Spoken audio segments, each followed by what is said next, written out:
माझ्या मिस्टरांचाच कात्रज संघात कामाला असताना ऍक्सिडेंट झालेला आहे. त्या लोकांनी संघातल्या लोकांनी घरी येऊन आम्हाला आश्वासन दिलं. एक मिनिट, परमनंट होता का? हो, काय शिकलाय हा? ग्रॅज्युएशन झाले. बर. आणि मिस्टर काय करत होते? वाटप विभागात कामाला होते.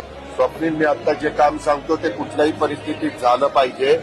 आपल्या पुणे जिल्ह्यातल्या खेड तालुक्यातल्या चिखलगावचा युवराज भरत गोपाळे, त्याचे वडील हे 31/3/24 ला वाडा कात्रज दूध मार्गावर काम करत असताना त्यांचं अपघाती निधन झालंय. 1 तासांनी युवराज गोपाळे येऊन तुला भेटेल.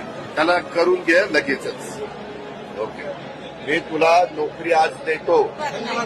रख रख त्या रानातून थोडं पुढं जाऊ गड्या, पाऊल थकलं नाही गड्या, पाऊल थकलं नाही.